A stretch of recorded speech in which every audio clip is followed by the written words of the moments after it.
Louis Osalter, bonjour. Bonjour. Et merci d'avoir accepté notre invitation cet après-midi. Vous êtes journaliste politique à Marianne et vous co-signez avec votre consoeur à BFM TV, Agathe Lambré, L'étrange victoire Macron 2, l'histoire secrète. C'est publié aux éditions de l'Observatoire. Dans L'étrange victoire, vous faites le récit de la campagne présidentielle d'Emmanuel Macron. Une campagne finalement victorieuse, on le sait, mais dont les conditions annoncent selon vous les difficultés à venir de ce second quinquennat. Pour quelles raisons, Louis Osalter ? Parce que quand on se penche sur les coulisses de cette campagne présidentielle, on se rend compte qu'elle a donné lieu à beaucoup d'affrontements internes. Effectivement, la version qu'en ont vu beaucoup de Français, c'est un président-candidat qui n'a pas beaucoup fait campagne, qui s'est beaucoup consacré à l'actualité internationale, à la guerre en Ukraine. Une campagne qui a été un peu débordée, camouflée par le reste de l'actualité, et notamment cette guerre, et un président qui s'est assez peu investi et qui a concentré ses efforts dans la dernière ligne droite, dans son face-à-face avec Marine Le Pen.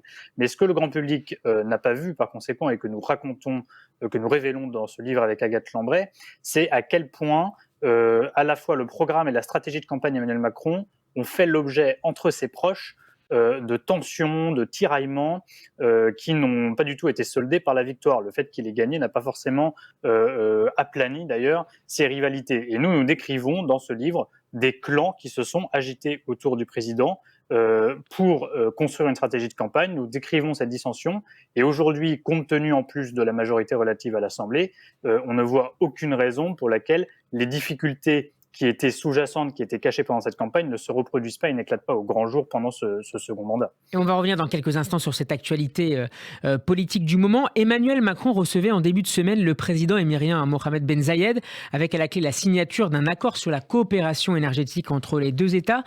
Un accord qui s'inscrit dans la tentative française et plus largement européenne de diversifier son approvisionnement face aux défis posés par la guerre en Ukraine. Et vous décrivez dans le livre, Louis Osalter, la rencontre longue, tendue, glaciale même par moments entre Emmanuel Macron et Vladimir Poutine à Moscou, quelques semaines à peine avant l'invasion de l'Ukraine. Comment s'est passée cette rencontre ? Alors, c'est très particulier, le climat dans lequel ça se fait cette rencontre. Donc, on s'en souvient, c'est cet entretien lors duquel il y avait une immense table qui séparait Poutine 6 mètres de Macron. De long. Parce que, voilà, 6 mètres, ça a beaucoup fait jaser les réseaux sociaux, parce que Emmanuel Macron et la délégation française n'avaient pas voulu se soumettre à un test Covid que voulaient imposer les Russes à leur arrivée à Moscou. Et ça, c'était le début d'une longue succession d'épreuves, quelque part, de petits tests diplomatiques que les Russes voulaient faire subir quelque part à la délégation française. Donc c'est un entretien très tendu, très long, et surtout c'est un entretien dans lequel les conseillers des présidents n'ont pas accès à la salle. Donc la délégation française qui accompagne Emmanuel Macron, elle ne peut pas l'accompagner jusqu'à cette salle-là, donc ils sont dans une salle à côté, ils ont juste accès, ils n'ont accès à rien, ils ne savent même pas. Et ils envoient simplement la photographe officielle d'Emmanuel Macron pour aller vérifier que tout se passe bien. Exactement, uniquement au début de l'entretien. Donc, elle seule peut, au début de l'entretien, aller accéder à la salle. Mais après, c'est vraiment un tête-à-tête seul entre les deux présidents. Et surtout, ce qu'on écrit, c'est d'ailleurs le tout début du livre, c'est le débriefing en quelque sorte d'Emmanuel Macron avec ses conseillers qu'il fait à l'extérieur, sur la place rouge, la nuit, dans la neige, de crainte évidemment des micro-russes s'il le faisait dans un bâtiment de Moscou. Même si vous rappelez que c'est une habitude. Vladimir Poutine avait changé.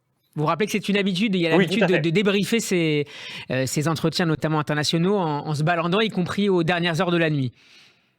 Exactement, et ça arrive, vous avez bien lu le livre, ça arrive aussi à Bruxelles quand il sort des conseils européens. Il débriefe souvent en marchant avec ses conseillers des longues heures pendant lesquelles il est resté assis. Et là, cet entretien avec Poutine et ensuite le 24 février, lors duquel la guerre en Ukraine est déclarée, malgré les efforts de la diplomatie française, en fait, Emmanuel Macron, à ce moment-là, dit à ses conseillers que ça va profondément bouleverser la campagne présidentielle, et d'ailleurs, on l'a vu par la suite.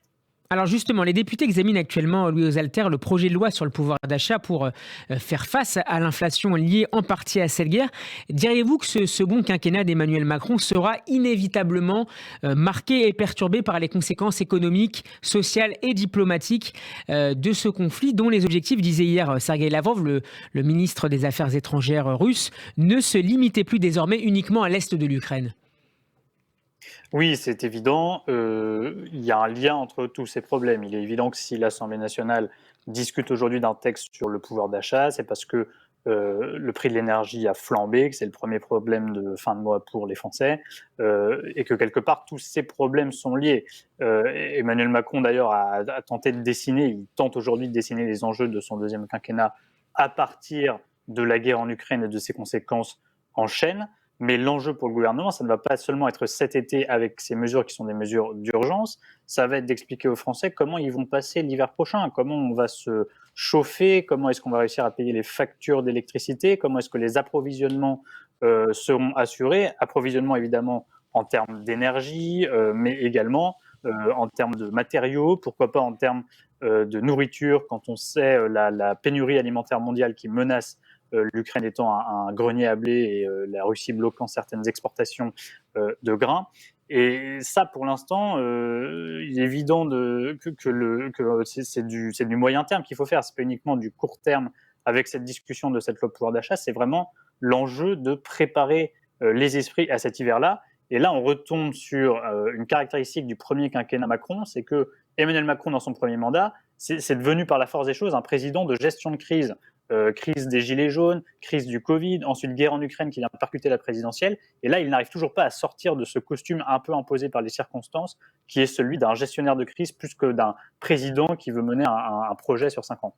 Lors de la campagne de 2017, puis du début de son premier quinquennat d'Emmanuel Macron, donc les Français avaient fait la connaissance de la garde rapprochée du président, baptisée les Mormons. Certains sont toujours là, comme Alexis Collère, le secrétaire général de l'Élysée. D'autres ont pris un peu de recul, comme son ancienne éminence grise Ismaël Emilien, qui a lancé depuis une start-up de e-santé. Dans le livre, Louis Osalter, vous détaillez avec Agathe Lambré la composition des clans à l'Élysée, avec notamment cette bataille d'influence à fleur et moucheté, j'allais dire, entre Alexis Collère et l'ancien conseiller communication du président, Clément Léonard-Douzy. Racontez-nous comment ça se passe de l'intérieur.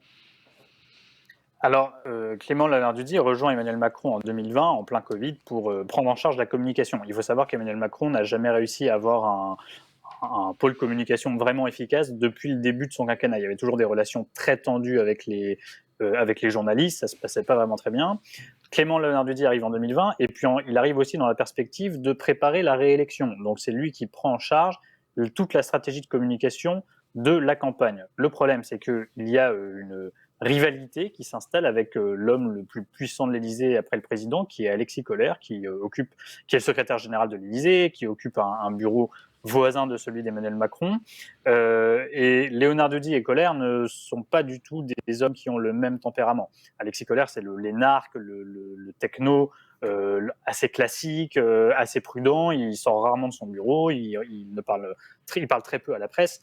Alors que Clément Léonard-Douzy, c'est l'homme de la com venu du privé. Il est reparti d'ailleurs chez Publicis, une grande agence de communication, qui veut un peu insuffler des nouvelles méthodes pour que la communication d'Emmanuel Macron soit modernisée et pour que quelque part il puisse redorer un peu une image très abîmée dans sa relation avec les Français. En s'appuyant sur les techniques du marketing finalement.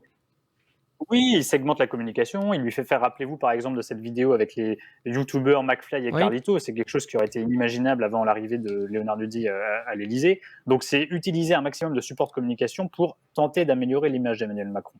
Et la stratégie imaginée par Léonard-Douzy pour la campagne va se heurter quelque part au classicisme d'un Alexis Collère qui veut prendre moins de risques parce que c'est sa culture et puis parce que lui pense surtout au programme qu'il faut dérouler, là où Clément Léonard-Douzy pense surtout à l'image du président.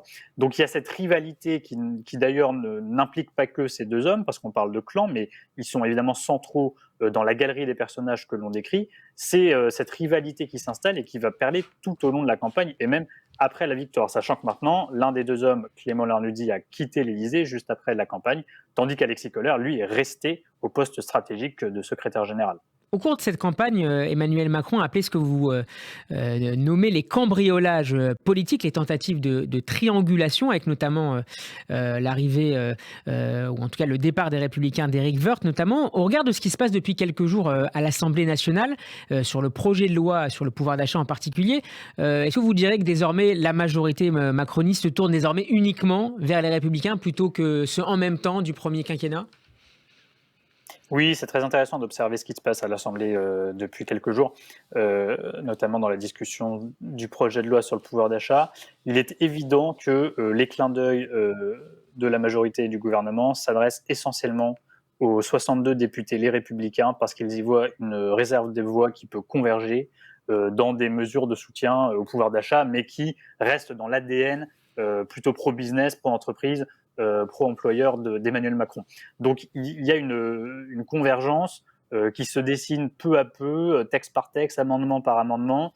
Il y a eu une réunion notamment entre Bruno Le Maire, le ministre de l'économie, et des cadres du groupe Les Républicains pour tomber d'accord notamment sur la mesure qu'il faudrait prendre pour diminuer la facture en carburant des Français sans trop aggraver la charge pour les finances publiques. Donc il y a cette convergence qui se dessine, mais qui divise la majorité, parce que Emmanuel Macron a beau prôner le déplacement et ni droite ni gauche, on raconte quand même dans le livre qu'il demeure une aile droite et une aile gauche au sein de la majorité et au sein de ses proches, avec ses ministres de droite influents qui font de la politique, je pense à Gérald Darmanin, à Bruno Le Maire, à Sébastien Lecornu, qui, eux, prônent quasiment une alliance avec les Républicains pour faire aboutir les projets, et une aile gauche qui ne l'entend pas de cette oreille, qui veut exister aussi, même si elle a un peu de mal parce qu'elle a moins de poids lourd au gouvernement et qu'elle sait moins bien s'y prendre.